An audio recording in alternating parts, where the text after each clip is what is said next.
Assalamualaikum warahmatullahi wabarakatuh. Saya Arya Mulyadi dari Ketua Kelompok 2 akan menjelaskan atau mempresentasikan hasil diskusi saya bersama beberapa anggota kelompok. Sebelum mulai ke materi yang akan saya jelaskan, terlebih dahulu saya akan memperkenalkan beberapa anggota kelompok saya tersebut. Yang pertama adalah Muhammad Jimmy Al-Afif, yang kedua Fanny Gladys Oktora, yang ketiga Amanda Putri Desti, yang keempat ada Novia Nazilanti, yang kelima ada Syarifah Hayati. Baiklah, saya akan menjelaskan yang pertama tentang pengertian sistem periodik. Sistem periodik unsur adalah susunan unsur-unsur berdasarkan nomor atom dan kemiripan sifat unsur-unsur tersebut. Lalu, perkembangan sistem periodik. Yang pertama ada triad Dobereiner. Pada tahun 1829, Johann Wolfgang Dobereiner mempelajari sifat beberapa unsur yang sudah dikenal saat itu. Dari unsur-unsur yang dipelajari, didapatkan suatu pola tertentu. Pola tersebut dikenal sebagai triad Dobereiner, yaitu bila unsur-unsur dikelompokkan berdasarkan kesamaan sifat dan diurutkan massa atomnya, maka di setiap kelompok terdapat 3 unsur di mana massa unsur yang di tengah merupakan rata-rata dari massa unsur yang di tepi. 3 unsur yang sifatnya mirip ini disebut dengan unsur sekeluarga atau triad Dobereiner. Lalu yang kedua ada teori oktav Newlands yang akan dijelaskan oleh anggota kelompok saya yaitu Muhammad Jimmy Al-Afif. Ini saya akan menjelaskan tentang teori oktav Newlands. Dalam mempelajari suatu sifat unsur, Dobereiner hanya menitik beratkan pada hubungan masing-masing unsur dalam triad dan tidak berhasil menjelaskan hubungan antara triad yang satu dengan yang lain. Susunan Newlands tersebut menunjukkan bahwa bila unsur-unsur disusun berdasarkan keenakan massa atomnya, maka setelah atom ke-8 akan didapatkan unsur yang mirip dengan unsur pertama. Unsur ke-9 sifatnya mirip dengan unsur kedua, dan seterusnya. Dengan demikian, kecenderungan tersebut dinyatakan sebagai hukum oktav Newlands. Jika unsur-unsur tersebut disusun berdasarkan keenakan massa atom, maka sifat unsur tersebut akan berulang setelah unsur ke-8.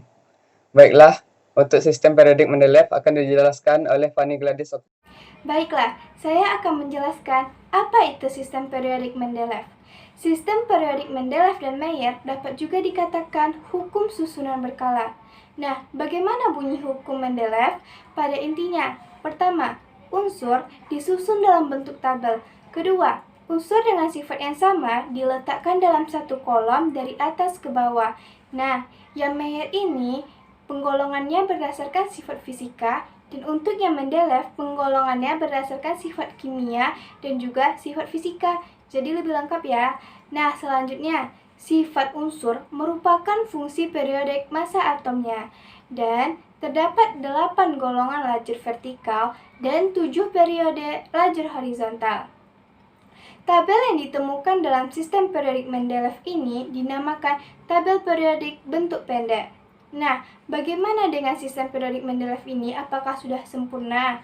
Nah, walaupun sistem periodik Mendeleev ini sudah cukup baik, tetapi ternyata masih ada terdapat beberapa kekurangannya, yaitu pertama, panjang periodenya tidak sama. Kedua, beberapa unsur tersusun dengan susunan nomor atomnya yang terbalik, yaitu tidak naik tetapi turun. Dan yang terakhir, unsur golongan lantanida yang jumlahnya 14 ditempatkan pada satu golongan. Sekian untuk sistem periodik modern akan dijelaskan oleh kawan saya Syarifah Hayati. Saya akan menjelaskan tentang sistem periodik modern. Pada tahun 1914, Henry Moseley berhasil menemukan kesalahan pada sistem periodik Mendeleev, yaitu terdapat unsur yang terbalik letaknya. Setelah dipelajari lebih lanjut, Moseley menemukan bahwa keperiodokan sifat tidak disusun berdasarkan massa atom, melainkan nomor atom atau muatan inti. Dalam sistem periodik modern disebut juga dengan sistem periodik bentuk panjang. Sistem periodik modern terdapat 2 jalur, yaitu jalur tegak yang disebut golongan dan jalur mendatar yang disebut periode. Sistem periodik modern disusun berdasarkan kenaikan massa atom dan kemiripan sifat. Sistem periodik modern ini sebagai penyempurnaan dari sistem periodik Mendeleev. Sistem periode modern terdapat 7 periode dan 18 golongan. Saya akan menjelaskan lagi tentang golongan. Golongan yaitu golongan atau disebut juga dengan lajur vertikal disusun berdasarkan jumlah valensi yang sama. Pada jumlah valensi yang sama, maka setiap atom memiliki sifat yang sama. Golongan terdiri dari 1A sampai 8A. Periode atau lajur vertikal disusun berdasarkan jumlah kulit elektron yang sama. Periode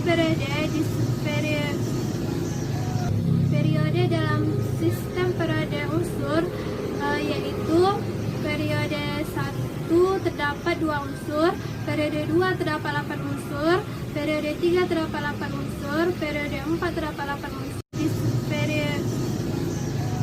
Periode dalam sistem periode unsur yaitu periode 1 terdapat 2 unsur, periode 2 terdapat 8 unsur, periode 3 terdapat 8 unsur, periode 4 terdapat 8 unsur, periode 5 terdapat 18 unsur, periode 6 terdapat 32 unsur, periode 7 terdapat 32 unsur.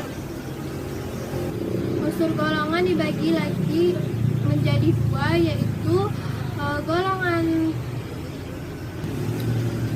unsur utama atau disebut golongan A dan golongan transisi. Golongan unsur utama yaitu golongan 1A yang disebut helium kecuali hidrogen. Yang kedua disebut golongan 1A disebut dengan golongan alkali kecuali hidrogen. Golongan 2A disebut alkali tanah. Golongan 3B dan 3A disebut proton. Golongan 4A 6A disebut karbon. Golongan 5A disebut halogen. Golongan 6A disebut glukogen. Golongan 7 disebut halogen dan golongan 8 disebut gas mulia. Golongan transisi. Golongan transisi dibagi menjadi dua, yaitu golongan transisi atau golongan B, yaitu mulai dari 3B sampai 2B. Terus golongan transisi dalam. Golongan transisi dalam dibagi lagi menjadi dua, yaitu deret lantanida dan deret aktinida. Baiklah, sifat-sifat keberadaan unsur akan dijelaskan oleh teman saya, yaitu Amanda Putri Desti. Sifat-sifat kependidikan unsur. Sistem kependidikan unsur dikembangkan berdasarkan kemiripan sifat unsur, urutan nomor atom, dan kenaikan massa atom. Sifat-sifat kependidikan unsur pada tabel periodik yang pada umumnya berubah secara teratur sesuai dengan kenaikan nomor atom, baik dalam suatu golongan maupun periode.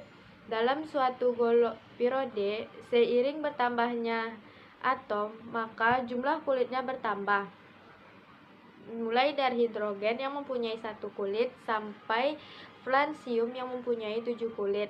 Namun jumlah elektron valensinya keluarnya yaitu 1, berbeda dengan golongan. Seiring bertambahnya nomor atom, jumlah kulitnya sama, sedangkan elektron valensinya bertambah.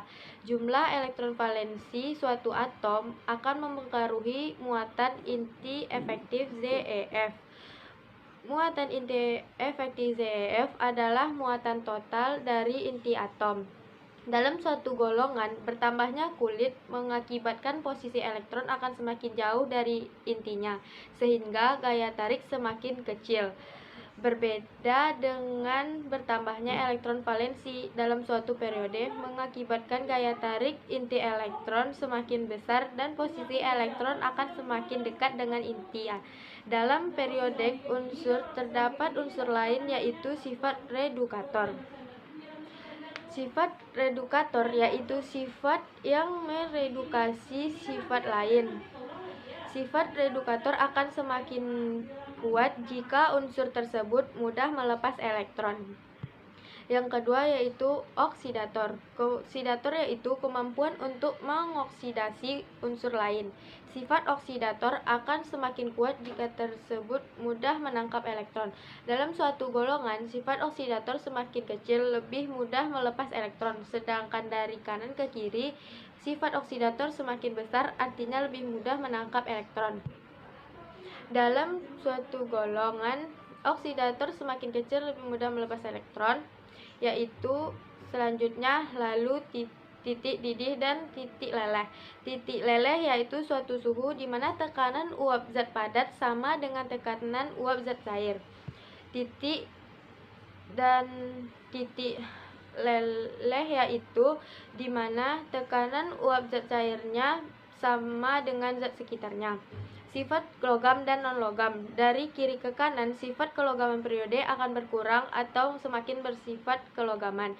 Sementara itu, dalam satu golongan dari atas ke bawah, sifat kelogamannya akan bertambah. Antara logam dan non-logam terdapat unsur semi logam yang memiliki sifat kelogaman secara terbatas. Perbedaan konfigurasi elektron akan menyebabkan perbedaan dalam sifat-sifatnya, baik dalam suatu golongan dan sifat periode. Jari-jari atom adalah jarak dari inti atom sampai kulit elektron keluar.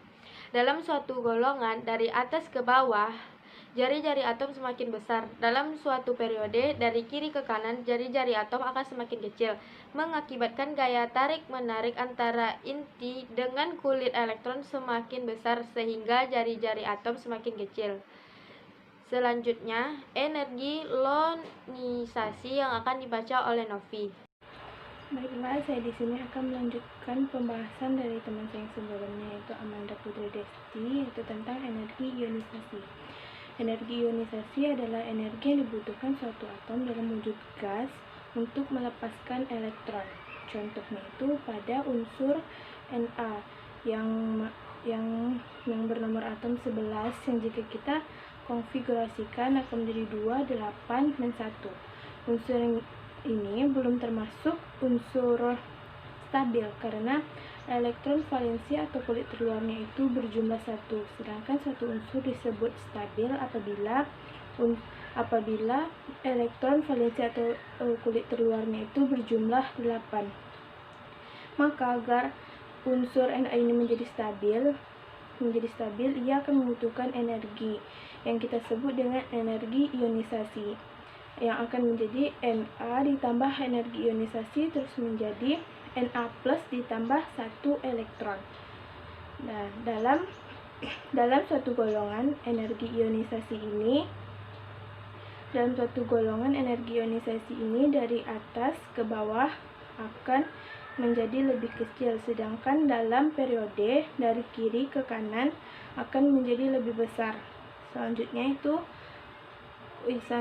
sifat afinitas elektron. Sifat afinitas elektron ini adalah energi yang diperlukan suatu atom untuk menerima sebuah elektron dalam keadaan gas.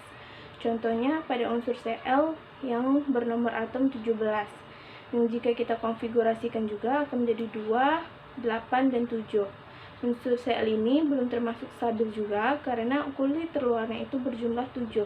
Agar unsur Cl ini tadi menjadi stabil, maka kita akan